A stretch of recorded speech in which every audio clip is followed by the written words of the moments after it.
if he's as good as Sauce Gardner as a corner, I don't care if you're at Deonte Banks' feelings. That guy has to play that position. That's my outlook on it. But we'll see what they do. But I think if you draft Travis Hunter, he's playing cornerback. Yeah. We're fine. Well, I'm going to say, I was just going to say, we're going to find out. We might never find that out, but you never know. Jason Benjamin, thank you again. He says, I may be on an island, but drafting this high, team quarterback or what's LOS player? Line of scrimmage player. Travis is talented, but a quarterback or line of scrimmage player can really change our fortune, in my opinion. Technically, wide receivers play in the line of scrimmage, as do corners. Technically, they are on the line of scrimmage. They really are. I mean, I get what you're saying.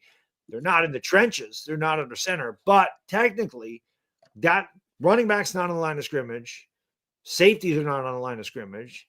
But technically, they are on the line of scrimmage. So, but I see what you're saying. I mean, there's nothing wrong with Abdul Carter. I love Abdul Carter. But I don't know. We'll see. Like I said, for me, the fact that Travis Hunter can do both, you have an opportunity. If you miss one way, you can fix it the other.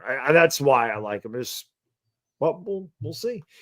We'll see. It's going to be one of those three guys. I think we can narrow it down to Sanders, Carter, or he's definitely a unique prospect. I don't think there's ever, at least in my lifetime, there hasn't been a prospect like him in the draft in terms of that you have even that as an option.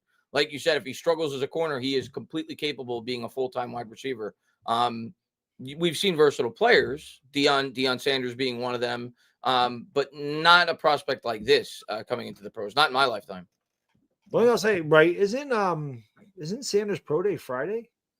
Shador, yeah, it's coming up. I know that. Yeah, it's Friday, right? Yeah, Friday. We'll have something to talk about Friday night because we'll be able to see how his Pro Day goes. Yeah, except Dable's not going because Dable prefers the personal, private. He didn't go to Sam Ward's Pro Day either, right? Dable. I don't think so. I think Shane was there. Shane was there. Yeah. Yeah.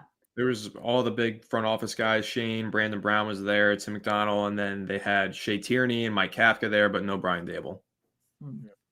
Weird. Maybe he's superstitious. Who knows? I don't know. I don't know what it is.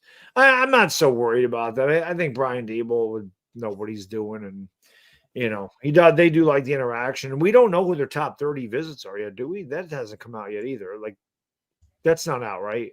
Not that I know of. I have a few of them. Yeah. But we won't get like a list. It's kind of like it leaks out like, oh, they had a top 30 visit with this guy. And then some reporters, we usually don't get the full 30 list unless it all leaks out, but it probably won't. I saw that they had a Zoom meeting with somebody recently, some like center. It was a 7th round projected I've never heard of or something. Is it so the long one? I just read that. Yeah. I just read that article before we went. Yeah, I don't even know who that is. So I think that might count as one of their visits. But again, we won't get like a list. We'll just get like random here and there. Oh, they had a visit with this person, that person. But if it's a quarterback, we'll probably hear about it. And I think it's safe to assume they'll definitely have one with Shador.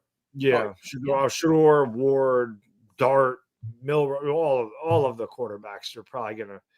Because I still think they're taking one at some point in this draft. Who knows where? 100% at some point. Yeah, I think they're definitely taking one. Our friend Dr. Garrett's here. He says, any concern that we gave $30 million per year to an edge that can't play the run? Tibbs is very similar against the run as well. Another great Shane move. I mean, I don't know what to say. It didn't look like anybody could play the run. I don't hate the Burns contract relative to either. I think he had to do a slow start, but I think he really came on at the end of the year. Yeah, I know $30 million sounds like a lot of money, and he was good last year, but he certainly wasn't elite. But at the end of the day, a position that important, it's very rare that an elite prospect even becomes available. They get re-signed, the Aiden Hutchinsons, the Bosas, the Myles Garretts. Those guys usually don't hit the open market. So Brian Burns is about as good as a prospect at that position that you're probably going to be able to obtain from another team at the young age that he was. He was 25, 26. And you look at the edge market. We talked about it a couple of weeks ago and why I think there's an argument to be had to take Abdul Carter. Look at what these edge rushers are getting paid. Myles Garrett just got, $40 million a year? And that's only going to go up. So I don't think the Burns contract is as bad as some people make it out to be. I think he's a really good player. I also think when you look at the long-term contracts that are on this team, there's really not many. Like Dexter